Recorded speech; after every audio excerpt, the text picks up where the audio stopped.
My husband and I always wanted our son to be adventurous. We wanted to watch him grow up, asking questions about everything, seeking out answers, and looking for adventure. It seems like whenever parents have a deep desire for how they want their children to be, their children instinctively know and go the complete opposite direction. As Sam grew up, he became very introverted and would actively ask when it was time for bed. He loved to sleep, and our doctor gave a lot of explanations. All the illnesses had been checked and crossed out before he said, "I think he just likes to get away from reality. He likes his dreams more than he enjoys life." This was at the age of 8. This actually depressed us as parents.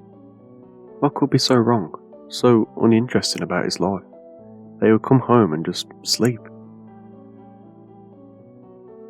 The doctor recommended that we plan family activities that were geared towards him as a way to engage him in life.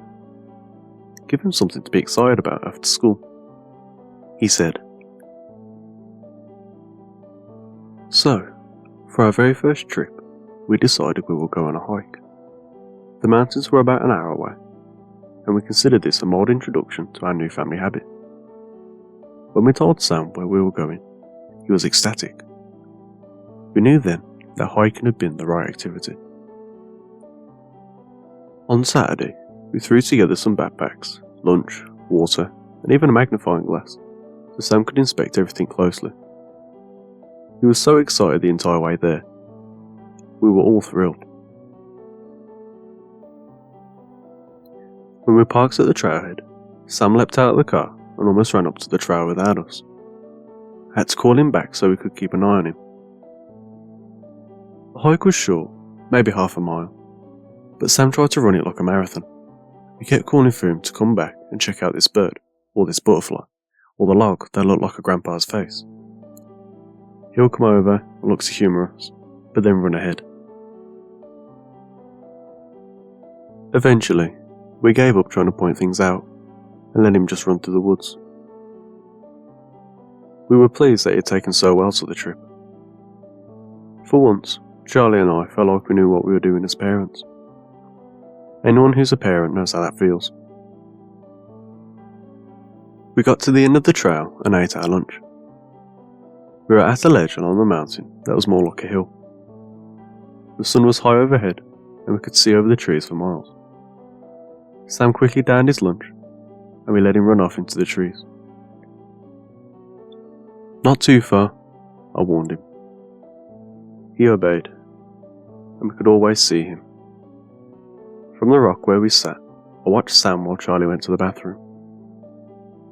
I watched Sam pick up sticks, swing them at bushes and tree trunks until the stick broke, and then pick up another one. He picked one up that was too short to be swung, but he smiled wide at it and ran around with it in front of him, using both hands. Finally, he ran over to me and said, "Mum, feel this stick. It feels so cool." "Oh yeah?" I grinned, taking the stick from him. It was in the shape of a Y, and when I grabbed one of the sides of the Y, it was perfectly smooth. It looked like someone had taken a knife and whittled a bigger branch down into this smooth, slingshot-shaped stick. The two sides of the Y were curved, almost like bicycle handlebars. "That's very smooth," I said to encourage him. He looked at me funny, then ran back into the woods to keep playing.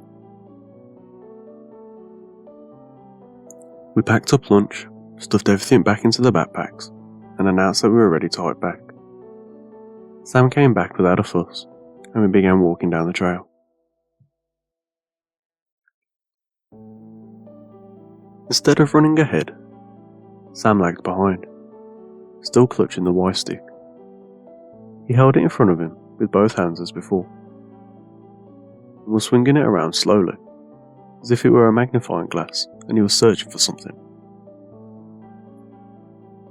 "Come on, Sam," Charlie encouraged gently, when he stood in one place for too long. We both had to stop because he had fallen so far behind. He was pointing his stick into the trees, arms outstretched. He kept looking from the stick to the trees, as if trying to line something up. We both waited patiently for a few seconds, but the heat was getting to us and we were ready for an air-conditioned car. "Sam, honey, let's go," I called. "Okay," he called back, but didn't move. Charlie sighed and walked back to him. He put his hands on both of Sam's shoulders and guided him down the trail. The whole time, Sam kept both hands firmly on the stick and tried his best to point it back towards the trees where he'd been looking. He didn't point it towards where he'd been standing, I noticed later, but at a spot past the trail and into the trees, always at one position. Charlie finally got him to where I was, and we kept walking. Sam eventually stopped pointing his stick, and instead kept it down in front of him, both hands still being used to hold either side of the Y.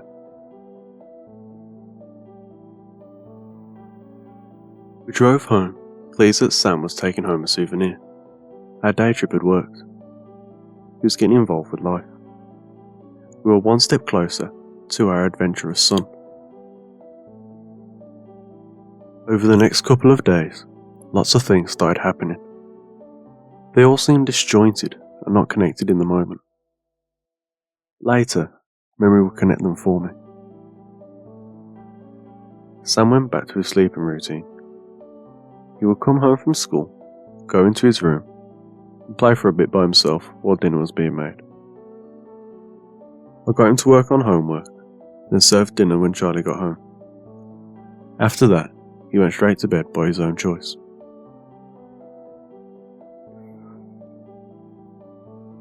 This wasn't abnormal for him, so I wasn't any more concerned than usual. A few nights after we got home, I noticed that Sam's bedroom light was on, even though he'd gone to bed hours ago. His door was closed, so I went to go and turn off his light for him. I figured he might have left it on when he fell asleep or something. The second I opened the door, Sam leapt off the floor and jumped into bed, like he knew he was in trouble. It was only 7 in the evening. I wasn't about to yell at him for not going to bed when he said he was. His rapid jump into bed had me worried though. "Sam, what's up?" "Nothing," he said in that kiddish tone that screams I didn't do anything. I looked around the room and saw what I always saw. His toys were out and lined up in some game he must have been playing. Nothing was out of place or irregular. "You jumped up as soon as I came in. Anything wrong?" "No." "Okay," I said slowly, unsure of what else to say. He looked at me with untold terror in his eyes. "Are you sure nothing is wrong?" I pressed. "I can hang out with you for a bit if you want." He stared right through me, his eyes wide. It took him a few seconds to reply. "No, Mother, I'm going to bed now. Can you turn out the light?" I blinked. He's never called me Mother in his life. I should have pushed myself in and sat on his bed and talked until he admitted what was wrong. But I didn't. Charlie called my name and it distracted me. I wished him a good night, turned off the light and shut the door. Talking later on with Charlie about it, Charlie thought that maybe he had somehow discovered masturbation, even at his young age. When you rub it around on the floor the right way, it just happens, Charlie told me. Apparently, that's how he had discovered it. So, I chalked the situation up to that. Sam also kept carrying that Y stick around everywhere. He always kept it within reach.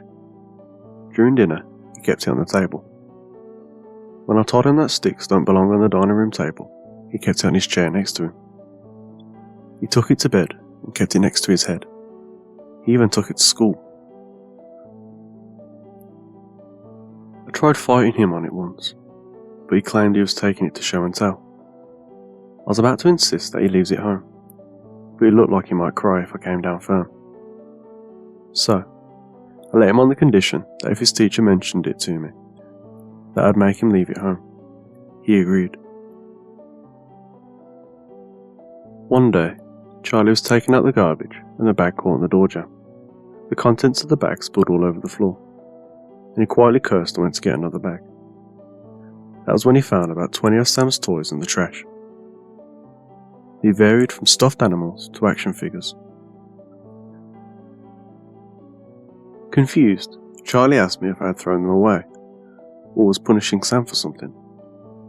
I told him no, and was equally puzzled.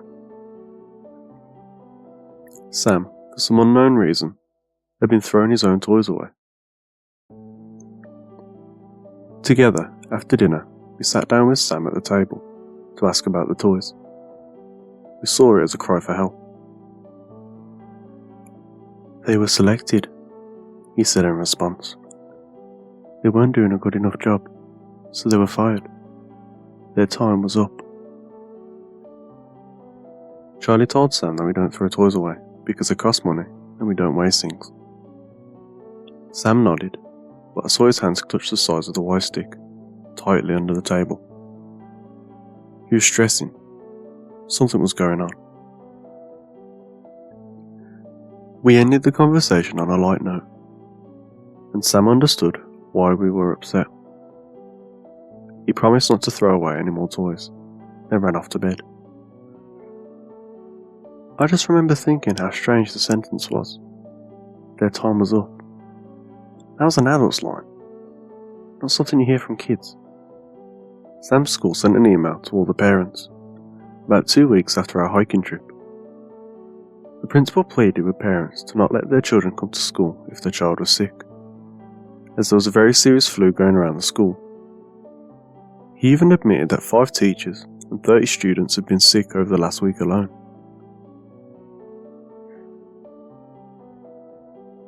I showed it to Charlie, but he didn't find it as weird as I did. Hand sanitizer breeds superbugs. He shrugged. Just tell Sam to wash his hands more often. The final straw for me came a few nights later. It was a Wednesday night when I woke up for no reason. Charlie was snoring next to me, but in a lull between snores, I heard a whisper. Fear seized my throat, and I lifted my head off my pillow slowly, to peer at the bedroom door.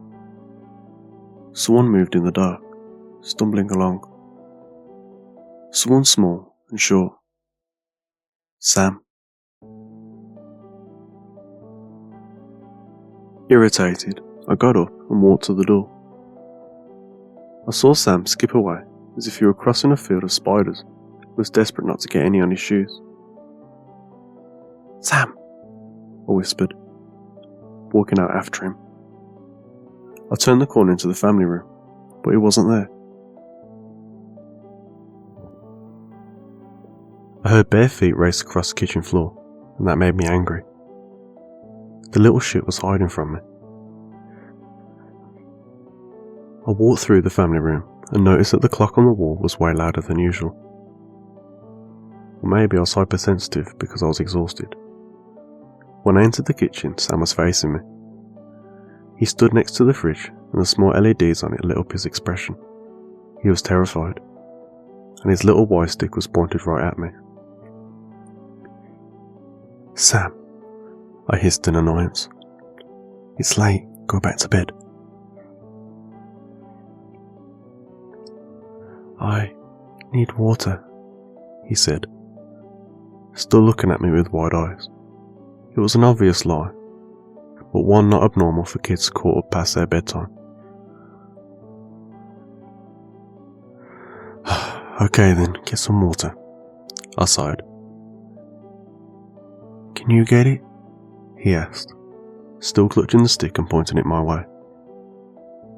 He must have seen my mom look, because he re-emphasized, please. I walked forward, and that's when I noticed that he pointed the stick around me. He was pointing it at something behind me. I whirled around really fast and stared into the empty darkness of the family room. The clock was still noticeably loud. It sounded like a person saying the actual words. Tick, tock, tick, tock. I looked around the room for a full 30 seconds.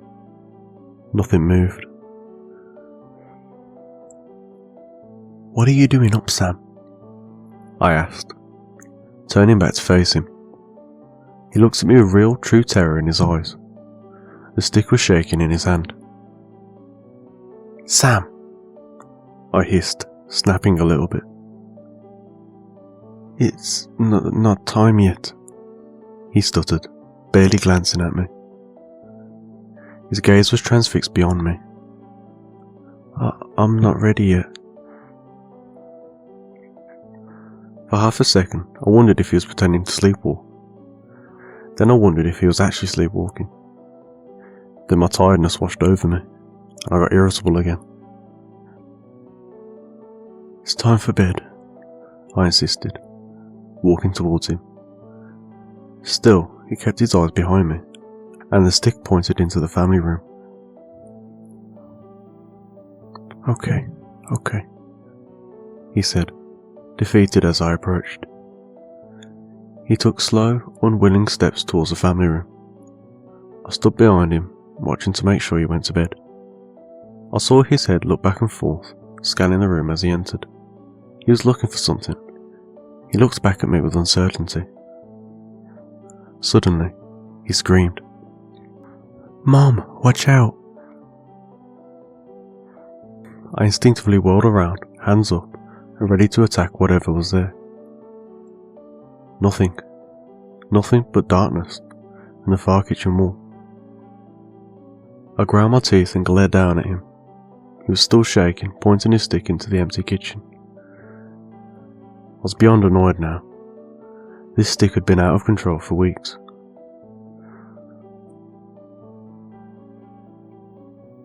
"I think you need a break from this," I said, snatching the stick from his hand. No, he screeched. Sam practically leapt at me, but I jumped out of the way. This was the only way, I assured myself. This stick wasn't healthy after all. Don't, he cried and yelled, following me through the family room and into the hall. All the attention that he'd pointed into the kitchen was now directed on me. He tried to jump and grab at the stick, but I held it above my head. Felt like a teenage older sibling, teasing my younger brother.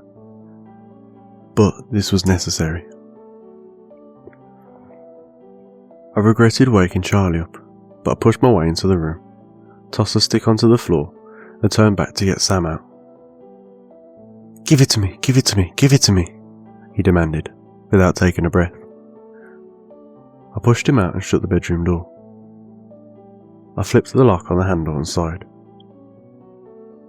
What's going on? Charlie mumbled.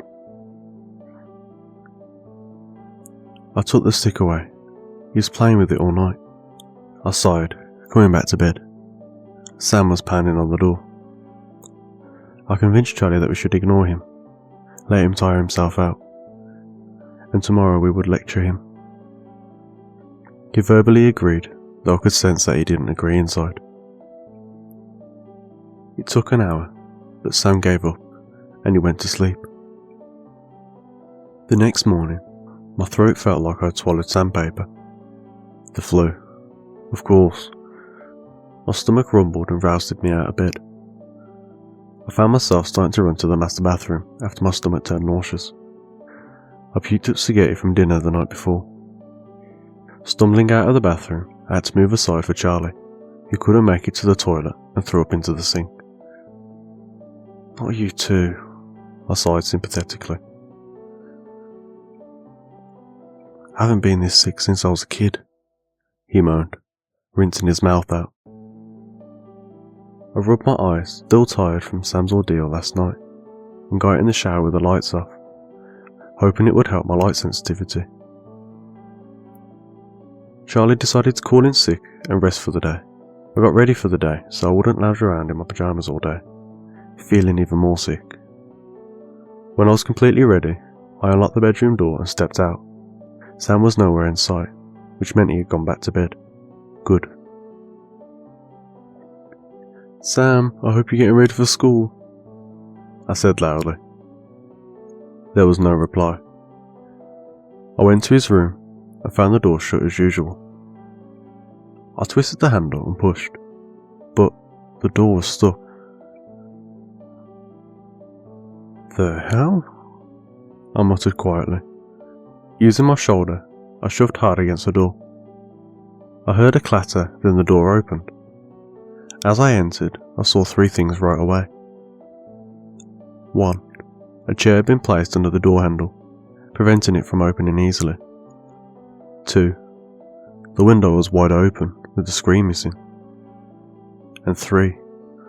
Sam wasn't in his room. We called the police immediately after searching the house from top to bottom. If we hadn't called them, I have no idea where we would have started. Should we have driven around looking for him? Called his friends' houses to see if they knew where he was? The police were helpful, and I spent a miserable half day sitting by my phone, puking my guts out and worrying about Sam. The police were out driving around, searching for Sam with his picture taped to their dashboards.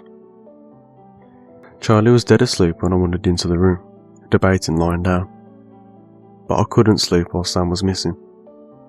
The sickness would let me, of course, but the guilt of falling asleep while this was going on was too much.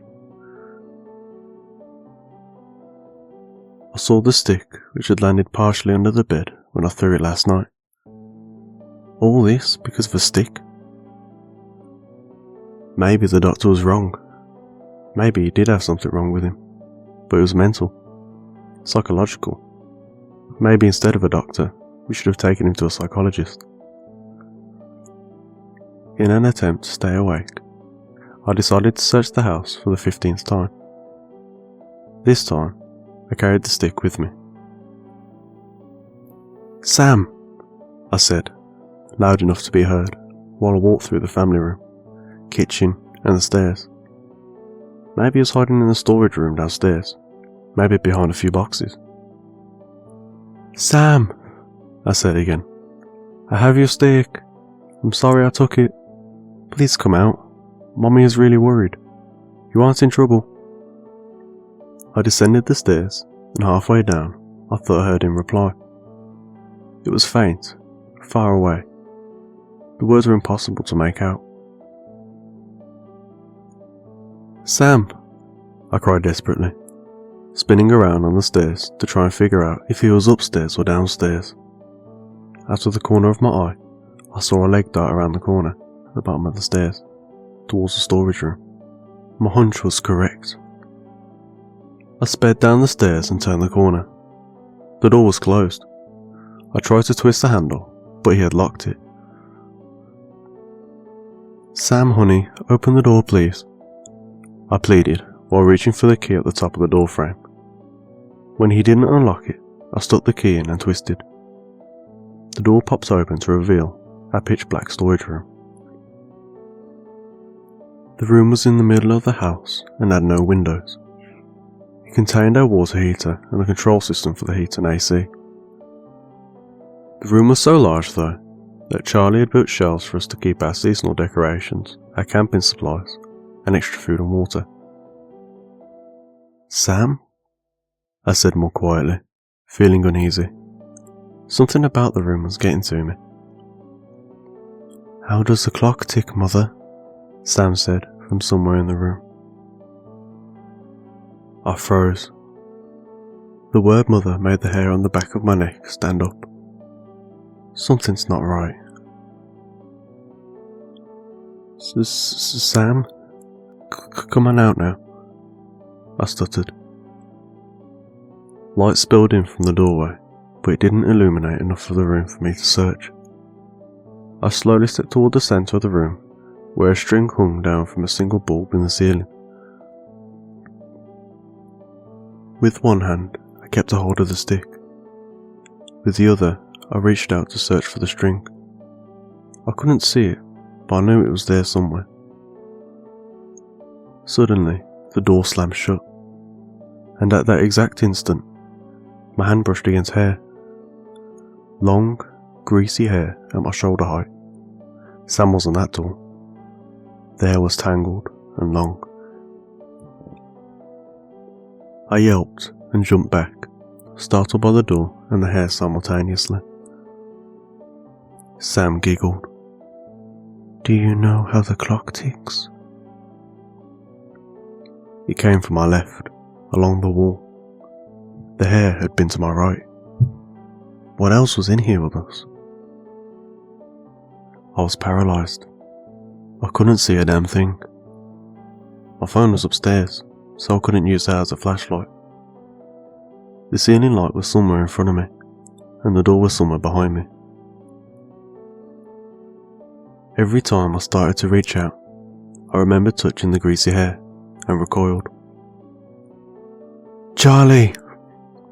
I called upward, hoping he could hear me, hoping he was awake. Tick, tock, tick, tock, Sam said again. My brain instantly remembered the sound the clock had made the night before. It was the same voice, faintly a voice, and faintly background noise at the same time. "Sam?" my voice hoarsely whispered. I had to throw up again. I swallowed bile and felt one more time for the string. It brushed my hand, and I jumped back before realising that I was feeling string, not greasy hair. Resolutely, I launched my hand out and grabbed at the string. It swung into my hand and I yanked on it, hard. The single bulb buzzed to life, and something moved to my right. I screamed at the top of my lungs when I saw white and black. It's taken me a long time to place the shape, but now I'm certain. A deer's skull, partially covered by stringy hair, darted away from the light, circling behind me. In absolute terror, I squeezed my eyes shut and didn't dare open them. In the battle for fight or flight, I turned into the ostrich, burying my head and hoping it didn't see me. I started sobbing and wanted to run for the door, but I was too scared to open my eyes. "Mommy?" Sam called from my left. I didn't respond. I was sobbing too hard. "Mommy, help, I'm stuck." Very, very slowly, I moved one finger and looked to the side. Sam was huddled up on the top shelf. I couldn't see his face, but I saw his jeans and his favourite shirt. "Come down and let's go," I whispered. "I can't, it's going to get me," Sam whispered. I tried hard not to sob again. "Come and get me, please," he begged. I fought through the terror and stepped toward the shelf, still covering my face and using a small gap in my fingers to navigate. When I reached the shelf, I closed my eyes and held my arms up. "Climb into my arms, Sam. I'll get you down and we'll go to your dad." My voice broke at the end. "I'm stuck. My shirt is caught," he cried. Okay, I said, trying to be brave for him. "Guide my hand to where it is and I'll let you loose." He paused. "It's at the back of the shelf. You can't reach." I bit my lip to stop it trembling. With both eyes still closed, I placed my hands on the top shelf and my foot on the bottom shelf. The stick was placed on the shelf so I could use both my hands. I hoisted myself up so I could reach and balance precariously. "Where is it, honey?" I asked, refusing to open my eyes. "Reach here," he said, and I could feel him rotate so I could reach over him.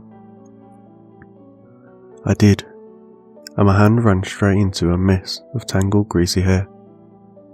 my eyes open in shock. It stared back at me for only a millisecond. In that millisecond, it spoke. Not with words, but in my head. Do you know how the clock ticks? It is fed by death. The shelf under my feet collapsed, and as I fell, my hands pulled the shelf until it toppled over, coming down on top of me. I woke up in the hospital, much to Charlie's and Sam's relief. It was a tumult of information and questions. They asked why I was down there, and instead of sounding insane, I said that I'd been searching for Sam again, just in case. Sam had been found walking on the road in the general direction of the hiking spot. He wasn't very far, thankfully, and was unharmed. When Charlie practically yelled, asking why the hell he had left in the middle of the night alone, Sam said he needed to find another stick to stop the monsters. Charlie didn't wake up until the police were at our door with Sam in hand. That was about an hour after the shelf had collapsed on me. Sam and Charlie had gone looking for me in the house, and found me under the collapsed shelving. The police had been right there, thankfully, and I was rushed off to the hospital. Some of my ribs were broken, and so was my left leg. The shelf that had collapsed on me had held our camping tent, the fake Christmas tree, and a few other half-empty boxes. I was lucky that it wasn't the food storage shelving. The door was locked when they got to it, and the key wasn't in the lock, so they had to break it down. The second Sam saw the scene, he apparently stood over me in a protective stance, looking all around. Charlie left to get the police before they left upstairs. A couple of days after I got released from the hospital, and after Charlie had recovered from a flu that knocked him off his feet, I got to talk to Sam. I asked him outright what had been going on. It took a few minutes of him denying that anything was wrong. I saw the monster, I admitted, which a parent really shouldn't do to their child. You did? He asked incredulously. I nodded.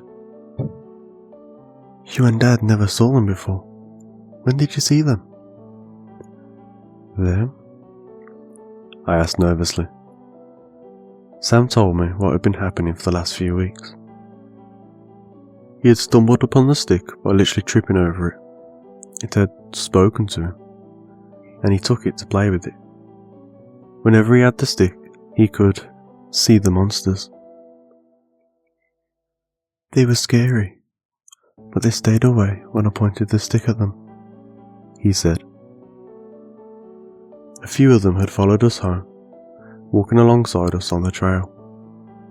They came into the house at night and snuck around.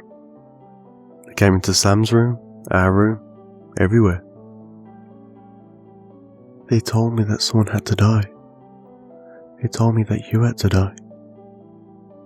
So, he offered the monsters toy sacrifices to satiate their hunger. But they were unsatisfied.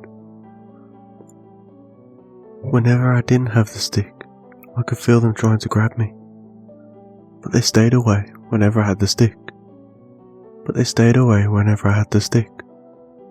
They kept telling me that your time was up. Whose time?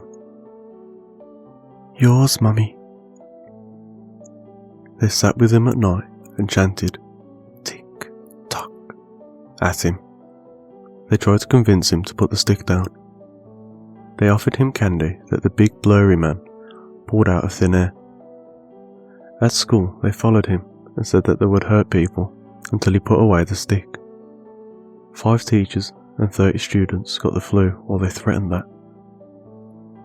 He held on to the stick as often as he could and patrolled the house at night to keep them out of my room. That was until I took the stick. Apparently, he had grabbed the stick from a skeleton in the woods. It looked like an animal skeleton. He had seen another one just like it when he got the first one, so he was going to go back and get the second one, so the monsters would stop smiling. One had followed him on the streets, he said.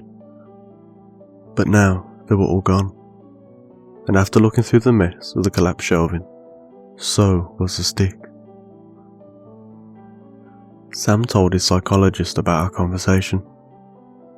His psychologist told me very angrily that I should not have admitted anything like that, because it fed into his delusions. He was being looked at for possible schizophrenia.